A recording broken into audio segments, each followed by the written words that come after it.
ചരിത്രത്താളുകളിൽ തങ്കലിപികളിൽ എഴുതി സൂക്ഷിക്കേണ്ട ഒരു അത്ഭുത പോരാട്ടം ഇന്ന് അറ്റ്ലാന്റ സ്റ്റേഡിയത്തിൽ അരങ്ങേറി.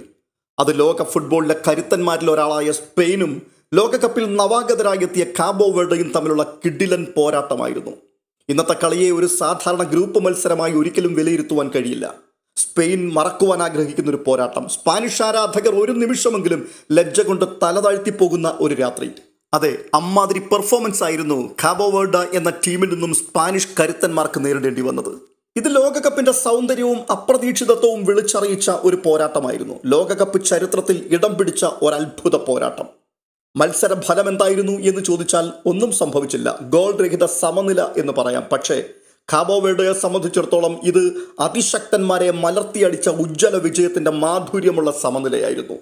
ലോക റാങ്കിങ്ങിലെ 2ാം സ്ഥാനക്കാരും യൂറോ ചാമ്പ്യന്മാരുമായ സ്പെയിനെതിരെ ലോകകപ്പിലെ തുടക്കക്കാരായ കാബോ വെർഡ ഒരു ഗോൾ പോലും വഴങ്ങാതെ സമനില പിടിച്ചു എന്ന് പറയുമ്പോൾ അതിനെ ലോകകപ്പ് ചരിത്രത്തിലെ ഏറ്റവും വലിയ അണ്ടർഡോഗ് പ്രകടനങ്ങളിൽ ഒന്നായി ലൂയിസ് ഡിലാ ഫുവന്റയുടെ സ്പെയിൻ പതിവ് പോലെ തന്നെ പന്ത് കൈവശം വെച്ചുകൊണ്ടുള്ള ടിക്കിടാക്ക ഫുട്ബോൾ കളിക്കുവാൻ വേണ്ടിയായിരുന്നു ഇറങ്ങിയത്.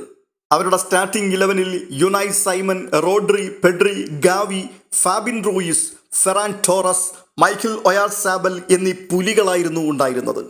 അവർ 4-3-3 ശൈലിയിലും ചില സമയങ്ങളിൽ 4-1-2-3 ഫോർമേഷനിലും കളം നിറഞ്ഞു കളിച്ചു. ആരംഭം മുതൽ തന്നെ പന്തിന്റെ നിയന്ത്രണം സ്പെയിനായിരുന്നു.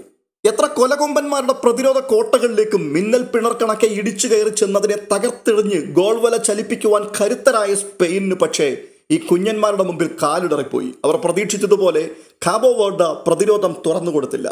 ഒരച്ചിൽ വാർത്തെടുത്തതുപോലെ, എണ്ണയിട്ട യന്ത്രം പോലെ ഒരേ മനസ്സും ഒരേ ചിന്തകളുമായി അവർ പ്രതിരോധ മതിൽ ഉയർത്തിയപ്പോൾ ആ പ്രകടനം അസാധാരണമായി പോയി. അത് ചരിത്രമായി മാറി. ഓർക്കണം, കാബോ വെർഡയുടെ ഈ ചരിത്ര പ്രകടനം ലോകകപ്പിലെ ആദ്യ മത്സരമായിരുന്നു എന്ന്.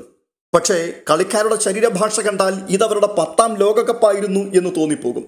കോച്ച് ബോബിസ്റ്റ തൻ്റെ ടീമിനെ അതിഗംഭീരമായി തന്നെ കണ്ടീഷൻ ചെയ്തു കൊണ്ടുവന്നു. തൻ്റെ ടീമിൻ്റെ ലക്ഷ്യം വെറും പങ്കാളിത്തമല്ല, ശക്തമായ മത്സരം തന്നെയാണെന്ന് അദ്ദേഹം മത്സരത്തിന് ഇറങ്ങും മുമ്പ് മാധ്യമങ്ങൾക്ക് മുമ്പിൽ പറഞ്ഞു. അതവർ അക്ഷരം പ്രതി മൈതാനത്ത് തെളിയിച്ചു. കാബോ വെർഡ ഫോർമേഷൻ 4-2-3-1 എന്ന രീതിയിലാണ് ഇറങ്ങിയത്. പന്ത് കയ്യിലില്ലാത്ത ചില സമയങ്ങളിൽ അത് 5-4-1 ഫോർമേഷനിലേക്കും മാറി. ഒരൊറ്റ സ്ട്രൈക്കർ, മധ്യനിര മുഴുവനും പ്രതിരോധത്തിൽ, 2 ഫുൾ ബാക്കുകളും താഴെ. തൽഫലമായി സ്പെയിനിന് ബോക്സിനുള്ളിൽ സ്പേസ് കണ്ടെത്തുവാൻ കഴിഞ്ഞില്ല. ആദ്യ 15 മിനിറ്റിൽ തന്നെ സ്പെയിൻ പന്ത് കൈവശം വെച്ചുള്ള ആക്രമണങ്ങൾ ആരംഭിച്ചു. പെഡ്രിയും റോഡ്രിയും ചേർന്ന് കളിയുടെ ടെമ്പോ നിയന്ത്രിച്ചു. ഫാബിയസ് റൂയിസ് ലോങ് പാസുകൾ നൽകി. കുക്കുറയ ഇടതുവശത്ത് നിരന്തരം ഓവർലാപ്പ് ചെയ്തു. എന്നാൽ ഓരോ തവണയും കാബോ വെർഡ ഡിഫൻഡർമാർ ശരിയായ പൊസിഷനിൽ തന്നെ നിൽക്കുന്നുണ്ടായിരുന്നു. ഒരു താരം മറികടന്നാലും പിന്നിൽ മറ്റൊരാൾ കവർ ചെയ്തു. അതിനാൽ തന്നെ ഈ മത്സരത്തിൽ ഏറ്റവും കൂടുതൽ പ്രശംസ അർഹിക്കുന്നത് അവരുടെ പ്രതിരോധ നിരക്കാണ്.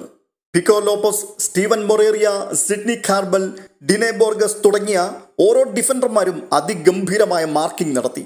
അതിനാൽ തന്നെ സ്പാനിഷ് താരങ്ങൾക്ക് ബോക്സിനുള്ളിൽ സ്വതന്ത്രമായി ഒന്ന് തിരിയുവാൻ പോലുമുള്ള അവസരം ലഭിച്ചില്ല.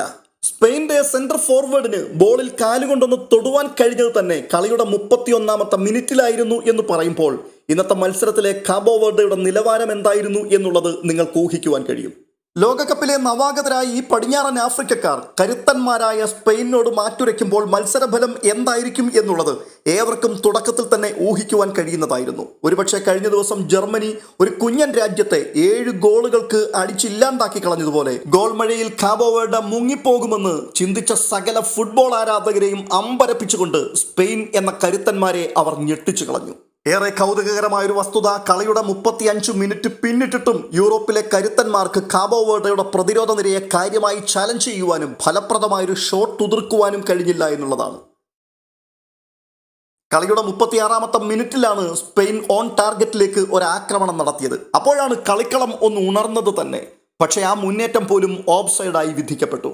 എന്നാൽ തൊട്ടടുത്ത നിമിഷം തന്നെ സ്പെയിൻ വീണ്ടും മടങ്ങിയെത്തി. അറ്റ്ലാന്റ സ്റ്റേഡിയത്തിന് തീപിടിക്കുന്ന കാഴ്ചയാണ് പിന്നീട് കണ്ടത്.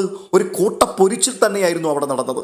പക്ഷേ നിർഭാഗ്യകരമെന്ന് പറയട്ടെ, കാബോ വെർഡയുടെ ഗോളി വൊസീഞ്ഞയുടെ കിടിലൻ പെർഫോമൻസ് സ്പെയിനെ കാര്യമായി തന്നെ വെല്ലുവിളിച്ചു. ഗോൾ വലയ്ക്ക് മുൻപിൽ ഒരു വടവൃക്ഷം പോലെ പടർന്നു നിന്ന ഈ 40-കാരൻ അദ്ദേഹം പ്രായത്തെ വകവയ്ക്കാതെയുള്ള പ്രകടനം പുറത്തെടുത്തപ്പോൾ അക്ഷരാർത്ഥത്തിൽ സമ്മർദ്ദത്തിലായി പോയത് സ്പെയിനായിരുന്നു.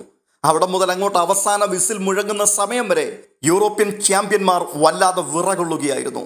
ആദ്യ പകുതിയിൽ സ്പെയിൻ തികച്ചും നിഷ്പ്രഭമായി പോയി. എന്നാൽ രണ്ടാം പകുതിയിൽ വളരെ കൃത്യതയോടുകൂടി കാര്യങ്ങളെ വിലയിരുത്തി അവർ മടങ്ങി വരും, കണക്ക് തീർക്കും എന്ന് ആരാധക വൃന്ദങ്ങൾ ഒരുപോലെ പ്രതീക്ഷിച്ച് കാത്തിരുന്നു. പക്ഷേ ഇന്നത്തെ കളി മൊത്തത്തിൽ കാബോ വെർഡയുടെ ഗോളി വൊസീഞ്ഞ സ്വന്തമാക്കി കളഞ്ഞു. ഇന്നത്തെ മത്സരത്തിലെ ഏറ്റവും വലിയ ഹീറോ കാബോ വെർഡയുടെ ഗോൾ കീപ്പർ വൊസീഞ്ഞ തന്നെയായിരുന്നു. 40 വയസ്സുള്ള ഈ വെറ്ററൻ ഗോൾ കീപ്പർ കരുത്തന്മാരായ സ്പെയിനെ നിരന്തരം അമ്പരപ്പിച്ചു എന്ന് തന്നെ പറയാം.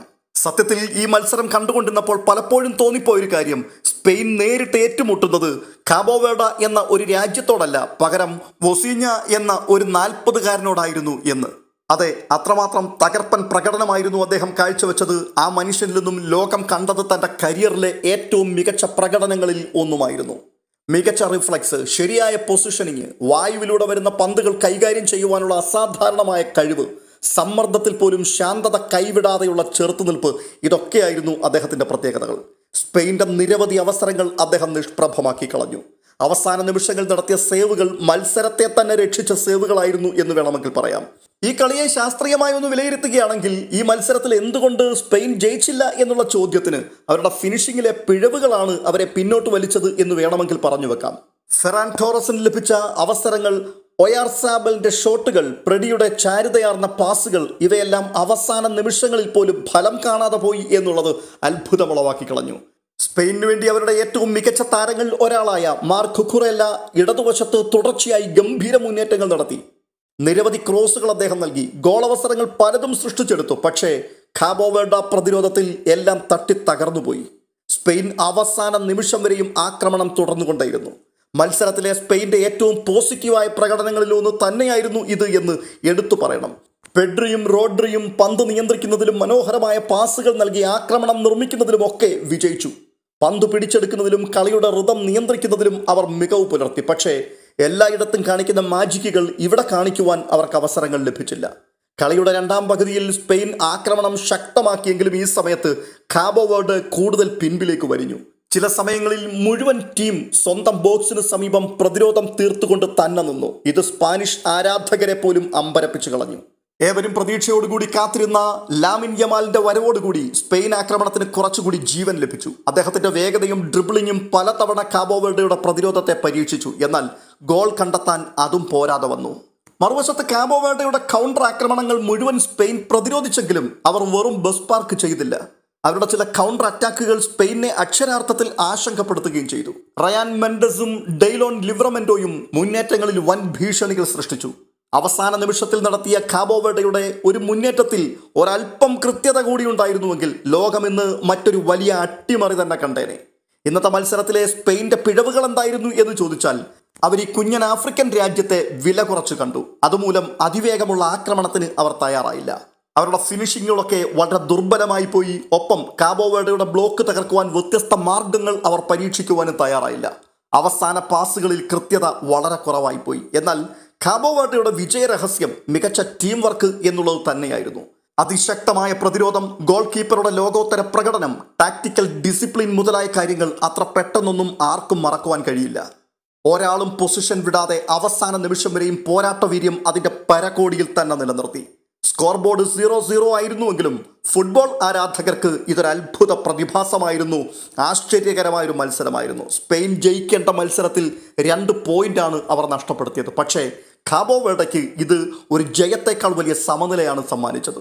ലോകകപ്പ് ചരിത്രത്തിൽ അവരുടെ പേര് രേഖപ്പെടുത്തുന്ന ഫലമാണ് ഇന്നുണ്ടായത്.